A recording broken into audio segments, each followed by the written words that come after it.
Sahana vavatu, sahanau bhunaktu, sahavidyam karavavahai, tejasvinavadhitamastu ma vidvishavahai.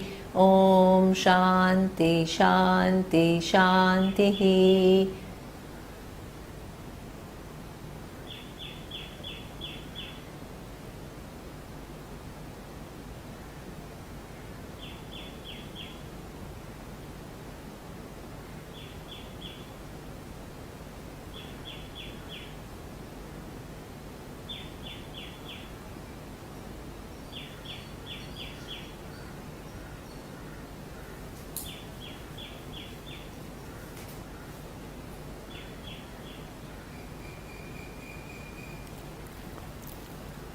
So the question was asked as to what then accounts for the creation, even though we understand that Atma has never undergone any change. It is something which is the truth of time, space and every object. But how then all these things came about without consciousness ever undergoing any change? Okay. So then we talked about the intervening factor, which is what we call Maya. Maya, by its very nature, we can say it is nothing but all knowledge which has the capacity to manifest. And when the world is again unmanifest, we look upon the creation as cycle. We don't have the linear kind of understanding of the universe where it is only one time creation and it began at a given point in time. So we say that there is the whole universe comes into manifestation. It resolves into this all knowledge and all capacity. All the information is retained when the manifest universe goes, and then it again comes back to manifestation exactly in keeping with all the information that is retained. Okay. So therefore there is a link between the manifest and the one manifest cycle and the next manifest cycle. They are not totally independent, because the knowledge which is stored, that accounts for the next cycle of creation. Now just because we see in this creation three different types of gunas, sattva, rajas and tamas, you attribute these gunas to this all knowledge and all capacity. Okay. So therefore in that way, if you look at the universe, then not only the human beings have gunas, sattva, rajas and tamas, but even the elements and the capacities are construed to have gunas here. Okay. So it says that from the it said from the sattva amsha of this Maya, each of the sense organs are born. Okay. And then for the sattvic amsha of the five elements, so that means that even the elements have sattva, rajas and tamas. And from the sattvic amsha of one element, which is akasha, your shotrindriya, which is your hearing capacity, is born. Okay. And when the five elements, sattvic amshas, come together, then this is what accounts for the mind. And mind, antahkarana, has four parts, which is manas, buddhi, chittam and ahankara. What is important here to see is that the subtle here we are talking about the subtle five elements and the sattvic aspect of the subtle elements, which does, why do we call it sattvic? Which does the most sophisticated job in the creation. The sense organs do the most sophisticated job of, without which interacting with the universe is not possible. Okay. So that means you need sense organs, and you also need the mind, which processes what the sense organs report, to have the most meaningful interaction. The extent to which you can make the best of the creation depends upon the capacity of your senses, and then the capacity of the mind to interpret or to process what your senses are reporting. So because it is the most intricate function, that is made up of sattvic amsha. Now we will see what is made up of rajas amsha.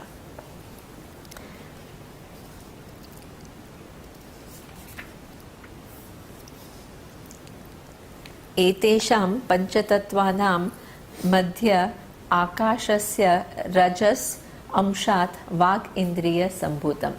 From the rajas amsha of akasha, each of the elements have three, sattva, rajas and tamas. So from the rajas amsha of the space, your speech, vak indriya sambhutam. So again, as we have seen, that the quality that is attributed to space is sound, and the rajas samsha is accounting for 5 sense organs. So that also goes very well, because the sattvic amsha accounts for the subtler function of knowing and reporting and getting to know things, and the rajas amsha accounts for all the engaging. The sense organs enables you to act out and engage in the world. Okay, so the speech also produces sound, and therefore from the rajas amsha of akasha the speech is born, which is your vak. Vayoho rajat amshat pani indriyam sambhutam.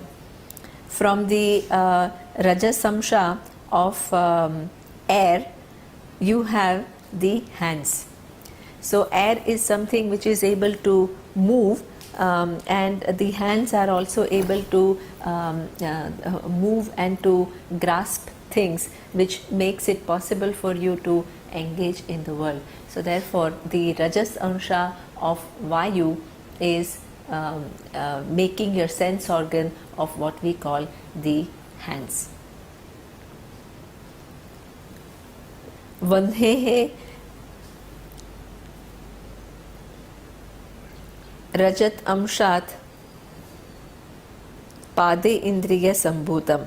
Okay, so from the rajas amsha of agni, there is the organ which is what we call legs. So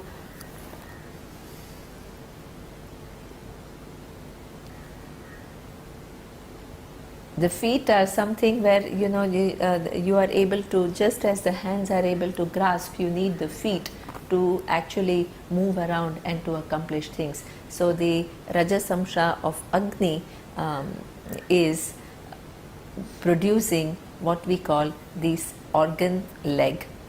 Jalasya rajas amshat uddhendriyam sambhutam.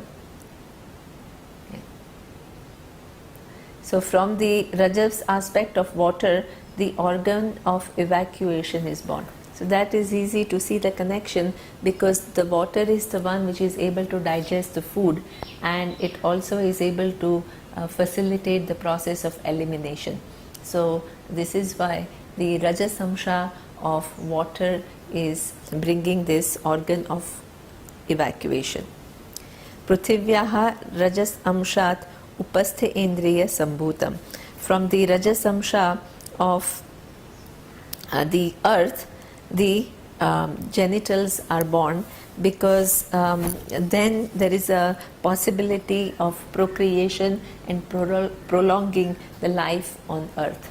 So that means everything that is related to action is coming from, enabling me to act, is coming from rajas amsha of the 5 elements. Okay, and everything which is related to knowledge and higher learning, which actually decides how evolved you are, is coming from sattvic amsha. Then etesham samashti rajasa amshat pancha prana sambhutaha. From the 5 elements combining together, the rajas amsha of that, the rajas portion of that accounts for what we call pancha pranaha. So the 5 pranas which we talked about earlier, which actually makes the whole body alive. So the 5 pranas are inhaling, exhaling, digestive system, circulatory system, and also the prana which is the last prana which leaves the body. So the rajas amsha coming together of all 5 elements accounts for pancha prana.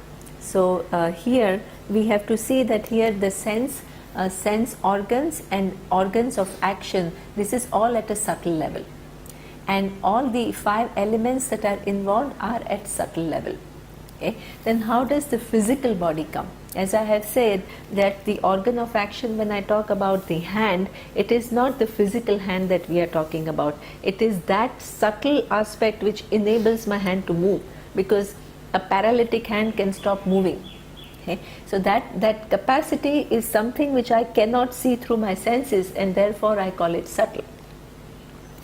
So now the sense organs, the mind are done, these organs of action and pranas are done, and these are all made up of 5 subtle elements of the sattvic and the rajasic aspect of the 5 subtle elements. Okay? Now how does the physical body come about? That is what he says next.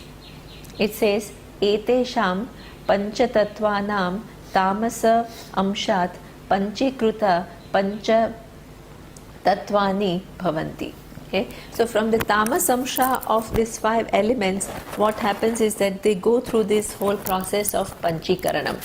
The panchikaranam is this process of grossification. The 5 elements, from being subtle, they become gross. And what is that the grossification process is explained in the next sentence. It says, panchikaranam katham iti chet etesham panchamaha bhutanam tamasa amsha swarupam ekam ekam bhutam dvidha vibhajya ekam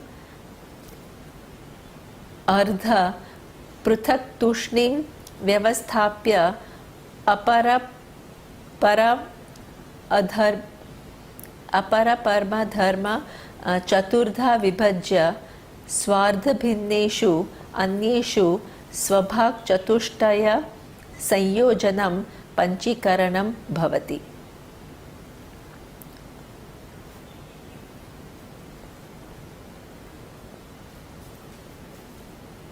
Vyavasthapya aparam ardha chaturdha.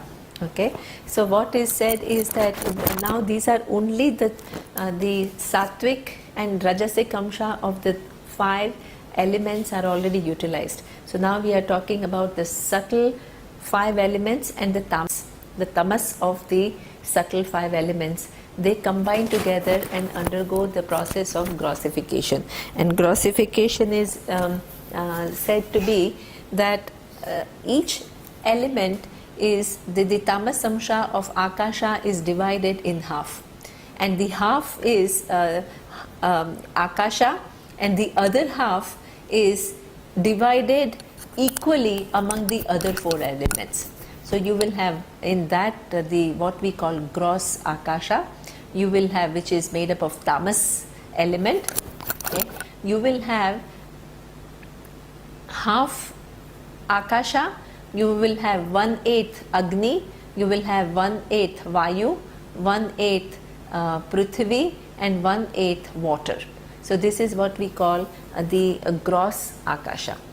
Then you have the gross vayu.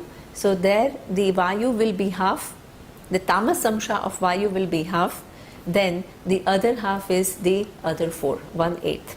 Okay? And similarly it happens for all the 5 elements.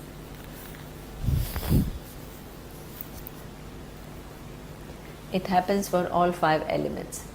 Okay? So this is how the physical universe that we see is the grossest, and that comes from tamasic amsha of the 5 elements which have gone through the process of panchikaranam. And this is why in this gross universe, even if you say it is akasha, that akasha is mixed with 1/8 of the other 4 elements. Okay?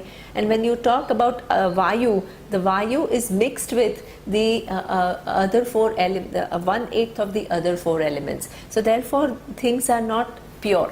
So that's why you find that one characteristic, one guna of one element you also find in other things, because everything is a mixture of actually all 5 elements, and this is what we call the physical universe.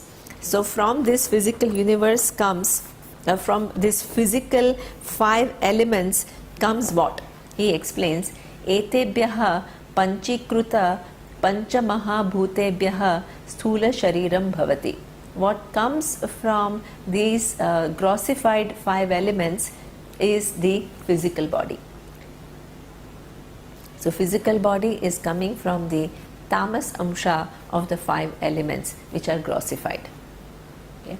And the sense organs come from the sattvic amsha of the 5 elements, and the organs of action come from the rajasic amsha of the 5 elements. Okay? And that really falls well between the 5 elements and what all they can do and which aspect can do what. Okay? So that division is something which is very useful to know, that there is so much order in the creation. The 5 elements have their characteristics, and in their sattva aspect you have the capacity of hearing, okay? And in the rajas aspect you have the capacity of speech. Okay? So that way you can just corroborate. It's brilliant. Okay? Then he says, evam pinda brahmanda yoho aikyam sambhutam. So now what is the point of this whole large process of panchikaranam, and you know that there is this so-called all knowledge, and then there is this 5 elements, and this 5 elements are 3 aspects, and each one creates different organs and different parts in the universe.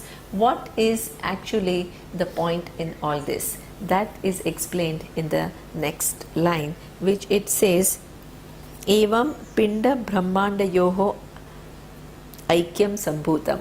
Whether you look at this one given physical body, or you look at a galaxy, or you look at the sun, or you look at any given object, the tree, the animals, the reptiles, the insects, bacteria, everything that has come about here, living and so-called inert, the sentient and insentient being, is actually made up of these 5 elements. Okay? So the physical body of the cow is made up of these grossified 5 elements, which are tamas amsha. The sense organ capacity of a cow is made up of the subtle element of 5 elements. Okay? And then the capacity to act on part of the cow is coming from the rajasic amsha of the 5 elements. So that means the whole universe, whether you look at your own personal body mind sense complex, or you look at the body mind sense complex of anything else, or the inert objects which are mountains and rocks and planets and stars, and all that is nothing but made up of these 5 elements. If they don't have subtle body, okay, for example, in the inert things, what do you have? You don't have the subtle aspect. So you don't have the akasha's subtle element, the sattvic and rajasic. You have only tamas, because the sense organ and organs of actions are not there. The prana and the buddhi is not there. What happens in the inert object is that it is coming from the tamas amsha of the 5 elements, but they still come from the 5 elements. Okay. Now the thing that we have to understand here,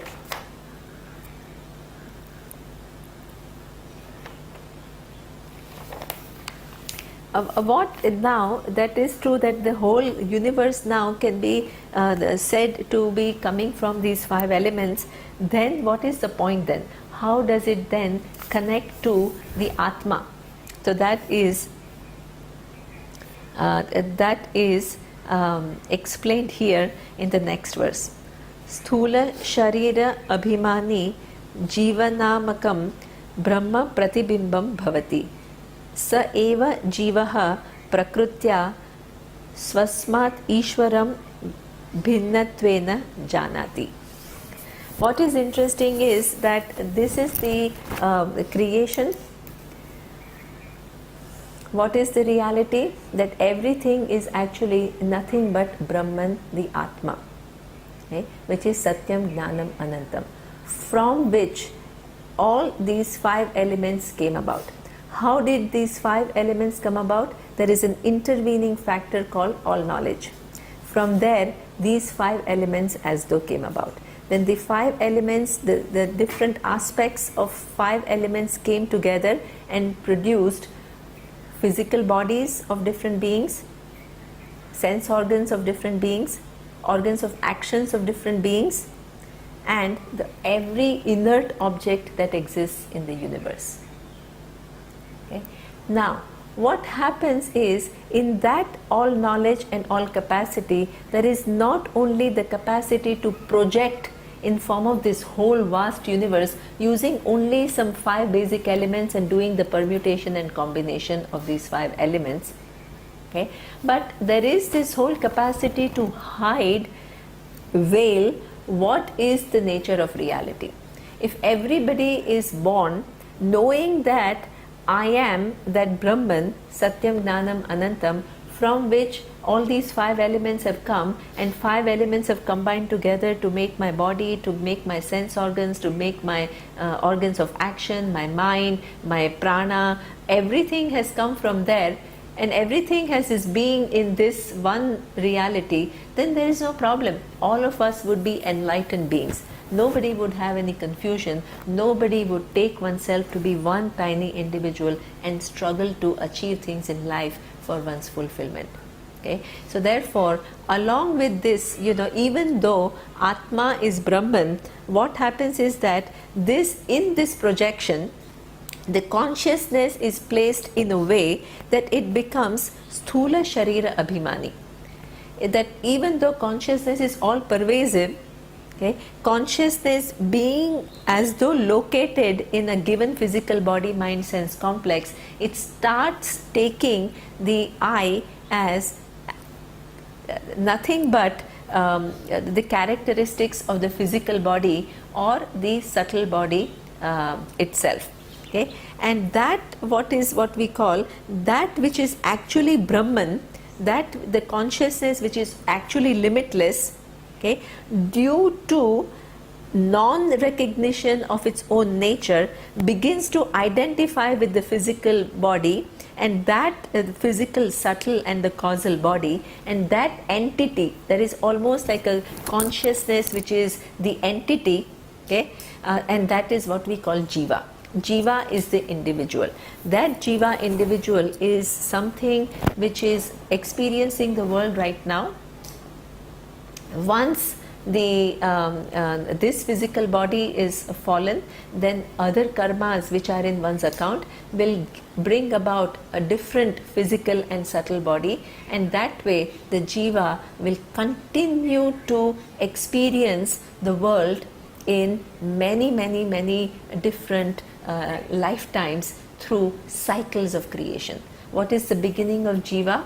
It is just as the nature of manifestation is anadi, there is no beginning, it is cyclic in nature. The presence of Jiva is equally anadi, there is no beginning. Okay? Along with that projection is this capacity to project and to veil what is the reality. So every individual in the manifestation starts taking oneself as one entity, distinct from everything else in the creation. So this is what he says, Sukshma Sharira Abhimani becomes, even though it is Brahman, okay, that consciousness is nothing but Brahman, but it becomes like Jiva. So Jiva is a name when that consciousness, due to not recognition of its real nature, identifies with Sthula, Shukshma and Karana Sharira. Okay? So, Sa eva Jiva Prakrutya Sasmat Ishwaram Bhinnatvena Janati. What does this Jiva do? The Jiva thinks that I am a distinct entity, every other form is a distinct entity. So, one thing is distinct from the other.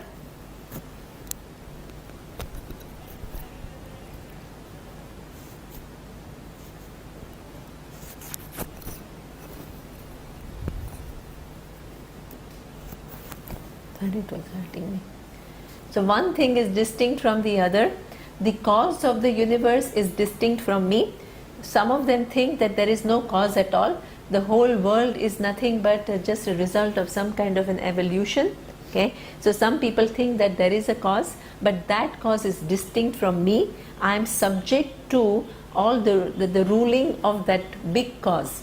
Okay, there is everywhere there is a distinction. I am different from everything else. I am different from the cause of the universe. I am different from the universe itself, and this is what the orientation the person has with which one continues to live not only one life but lifetimes. Okay.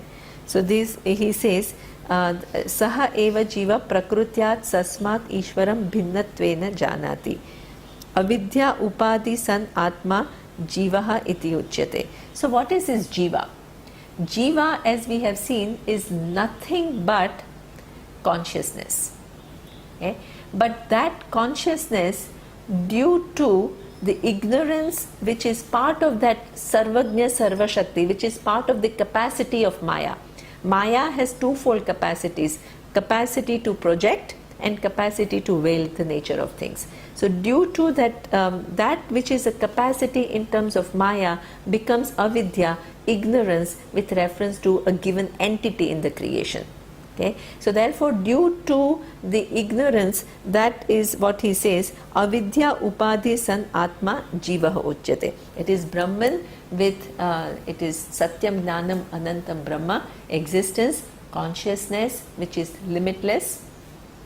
Okay, as though due to ignorance of what is, as though becomes confined to one given entity, one given sthula, sukshma and karana sharira. What is interesting here is, if this space were to think that I am one confined space only of this diameter, because there is a position which gives that kind of an illusion. Okay, the presence of a cup makes that little space confined. Okay, so that means it is, if it is born with the ignorance of what it is, and it has concluded that I am confined to this space, this diameter of the cup. Okay, then it will look at some other space. It will look at the room space, and it will have an envy, and it will say, my God, the room space is so much bigger than me, the cup space, which is all the time confined to this little cup. Then I will have comparison, then I would like to break open, become bigger. I cannot stand that limitation. Okay, I will do everything that I can to get rid of that limitation. I will compare myself with everybody else, every other space. Okay, and that is exactly the lot of a human being. That which is intrinsically not limited, because of the presence, there is a upadhi. Okay, there is a presence. It's not just a total error. There is a presence which serves as an upadhi. So we have to understand what upadhi means. Do we have the crystal? So jiva is a name for nothing but Brahman when there is what we call avidya. Due to avidya, ignorance, the Brahman as though becomes an individual. Okay, individual consciousness. Or identified with the physical body, mind, sense complex. So we have to understand what exactly upadhi is. Upadhi is a technical term. It means that which as though lends its existence to something else. Okay? And upahita is that which as though takes on the attribute of something else. Okay? So therefore, let us look at that. In order to understand, we see this, that there is a crystal which is totally clear. Okay. Now, if I place this red cloth, how does this crystal look to you? It looks red. Okay. So that means in this case, the cloth is what we call upadhi. It lends its attribute, which is the redness, to the crystal. Okay? It doesn't actually really lend. It is not that the crystal ever becomes red. It as though gives its attribute without actually giving it. Okay? And what is the crystal in this case? It is what we call upahita, which as though takes on the attribute of something which is in the proximity.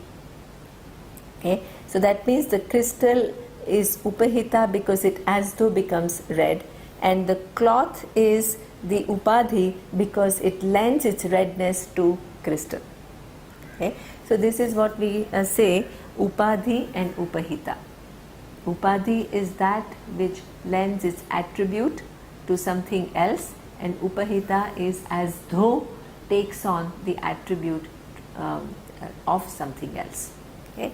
Now here what is interesting is that from the all knowledge comes the whole creation made up of 5 elements, and as though confines consciousness in different pockets.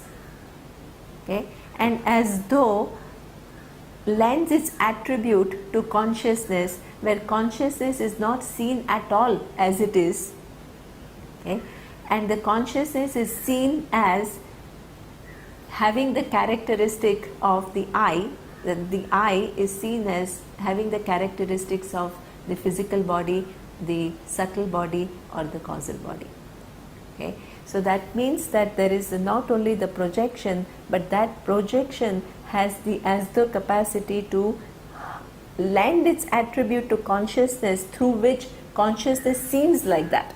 Consciousness seems like an epiphenomena. It seems like the physical body is the main thing, the brain is the main thing, and the brain is arranged in a certain manner that when things come together, there is a production, the consciousness comes into being. Okay? So consciousness seems to be the product of the world rather than the very truth of the world. Okay?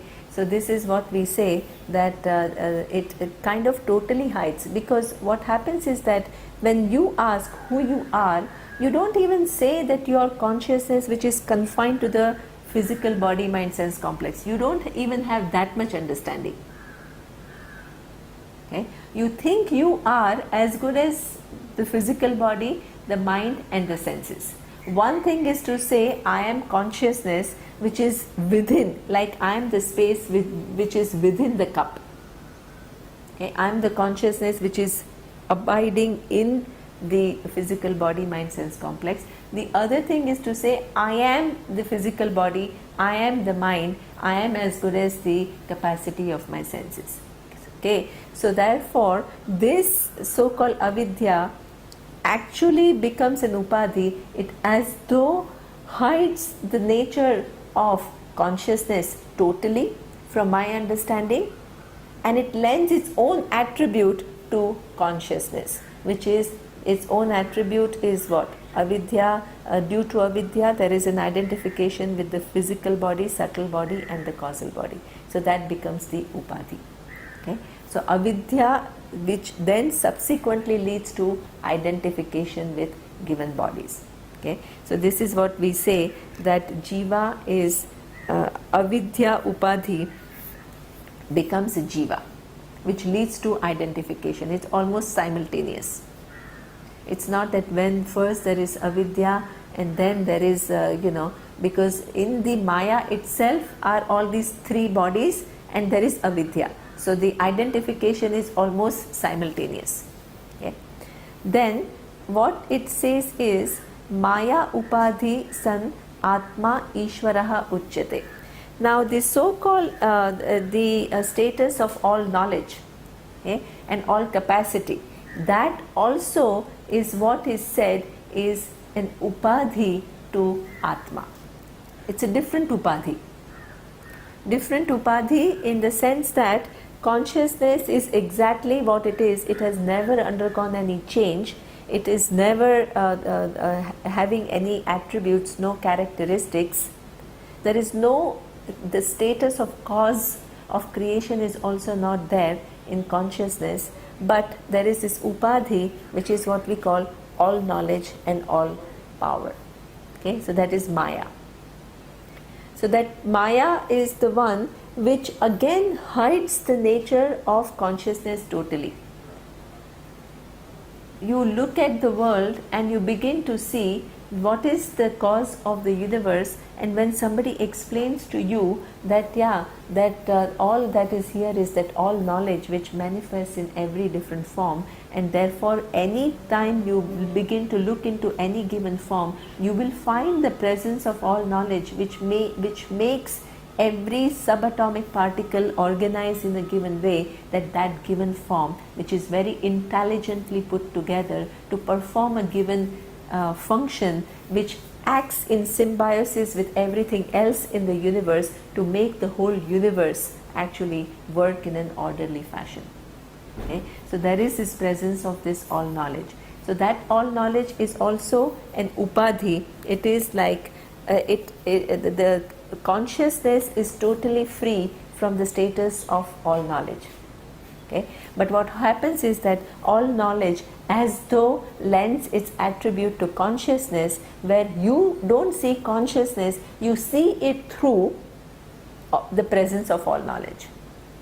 Okay? So you see your own presence through avidya upadhi, which makes you believe that I am an individual. You see the presence of consciousness through what we call the Ishvara Upadhi, which makes you believe that there is this all knowledge which governs me, the little individual who is subject to laws, and that all knowledge is the wielder of all the laws.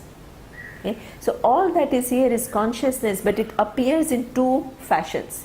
One as an individual, right? The other one is the total. And that both serve as an upadhi, because having come into being from consciousness, they succeed in actually hiding the nature of consciousness totally. Okay? They as though lend their attribute to consciousness. You miss consciousness, you see only individual and total if you inquire properly.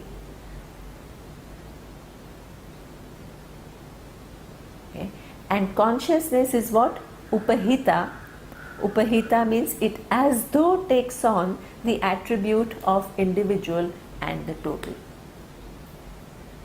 even though itself is always free from both. Okay. Now, there is one slight difference between this example of upadhi and upahita and the individual, total and consciousness.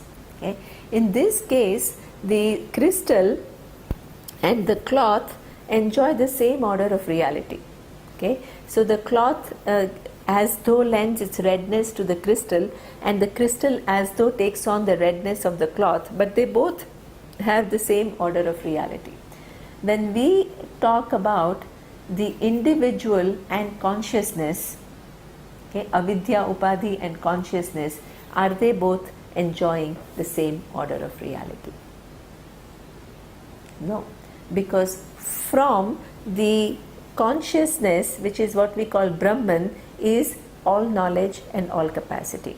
Within all capacity, there are twofold capacities. One is the capacity to project, and the other one is the capacity to veil the nature of things, capacity to hide, cover.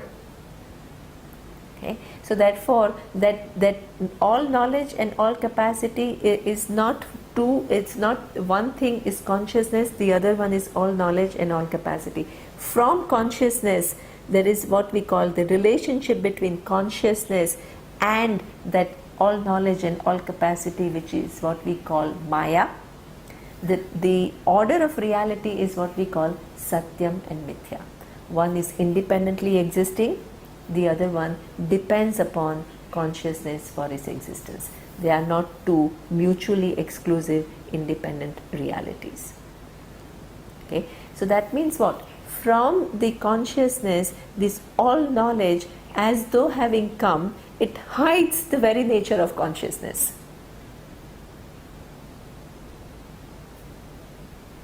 Okay? And in its projection, it manifests in many different names and forms, and each manifestation has no clue what is the reality.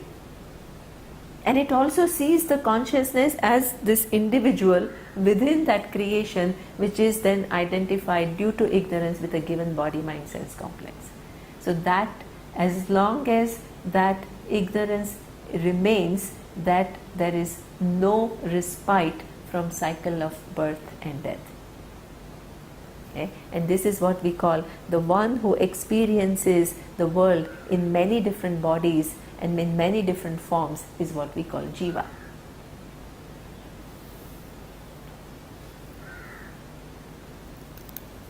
So this is what he says, avidya upadhi san atma jivaha uchyate, maya upadhi san atma ishvaraha uchyate.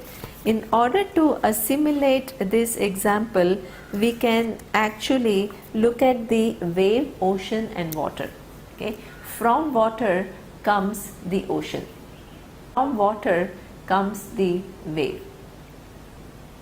Okay? But having come into being, okay, we only see wave and ocean. It as though, what is the nature of water? It is H2O. It is intrinsically totally free from being a wave or being the ocean. This is why you can find it in a tap, you can find it in a lake, you can find it in a river. H2O is where what you find. But somehow our whole drishti is such that we only pay attention to forms. One is a limited form, which is a wave, and the other is a bigger form, which is what we call ocean. So they serve as an upadhi for water. Okay? Water seems to be confined to one individual thing called wave. Water seems to be the total ocean, while itself has neither the attribute of wave or the ocean intrinsic to it. Okay? So this is what we have to understand, that how the consciousness is neither the total nor the individual. Both depend upon this consciousness for their presence, and having come into being, they as though cover the consciousness. You don't see consciousness at all. The only access to consciousness is in our mind as self-evident I. Among all these different thoughts, there is invariable presence. And from this access, I have to figure out through the Vedanta Shastra that this consciousness is the truth of the whole universe. It is the truth of time, it is the truth of space, it is the truth of every individual that has ever manifested in the past, present and future, in any given cycles of creation. From this access, just this in my mind, that invariable presence, through inquiry I have to free it from all the false limitations that I have attributed to it. And when I free itself, it is not that that given setup is going to change. The given setup is going to remain exactly as it was before. You will still feel like the consciousness is invariable, which is the presence in your, which makes every thought, the presence and absence of every thought known. But you also know that thought is mithya, it cannot exist without consciousness for its existence. The very content of every thought, whether it is a thought of it's a beautiful thought of some beautiful scenery that you see in Switzerland, or it is a thought of some garbage that you cannot stand, seeing plastic everywhere.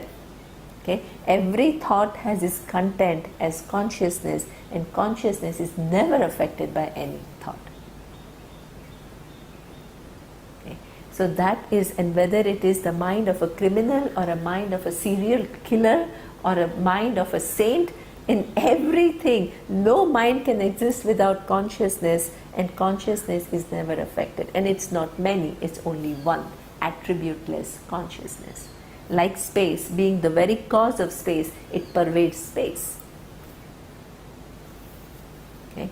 So this is what you have to see, that there are two different upadhis which hide the nature of consciousness, and the consciousness is available only as self-evident I. Okay, so that's what he explains. Evam upadhi bhedat jiva aishwarya bheda drashtihi drashtyaha paryantam tishtati yavat paryantam tishtati tavat paryantam janma maranadi rupa samsaraha na nivartate. As long as evam upadhi bhedat, okay, and due to this upadhi, there is this appearance, there is an appearance, okay, due to which, as long as you continue to get fooled by the appearance, where you take yourself to be this individual and you take the cause of the universe either as one given entity sitting somewhere, or you take it as the all pervading presence, which is all knowledge and all power. Okay, as long as your drishti remains within upadhi, how the consciousness appears rather than what it is, okay, until then you continue to be a given individual who engages in the world.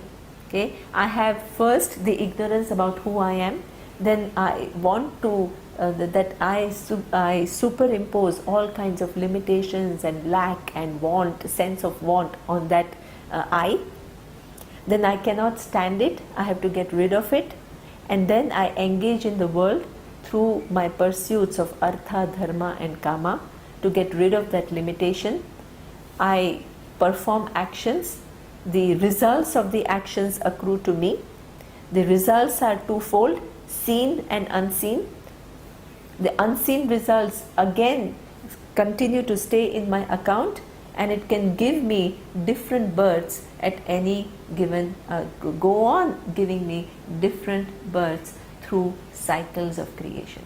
Even at a given point in time, at this time, for example, after millions of years, if this universe becomes unmanifest, there is all the scientists say that the way the sun keeps on burning its energy, at some point it will run out of its energy, and the sun, the minute sun goes, the whole life on earth collapses. So that means that the whole, not only the earth will collapse, we talk about not only the presence of earth and the life within the earth collapse, but the sun will collapse and the whole universe, the physical universe, can just totally become unmanifest. Okay. But all the knowledge in form of all the jivas and the karmas, it all remains within all knowledge and all capacity. So in the next cycle of creation, there is a continuity. The person comes back according to still one's own karma, which are not exhausted yet. Because it's like a software that the programming still remains in what we call Maya or Ishvara. Ishvara transcends the manifestation. Okay? The all knowledge is before the creation of time and space. So it transcends time and space.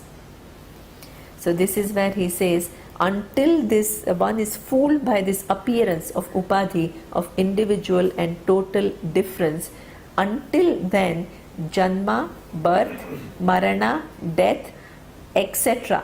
etc. means within that there are diseases, there is sukha and dukkha, there is pleasure and pain, there is old age, all these afflictions which are born with as coming as an individual, all that will remain for the person.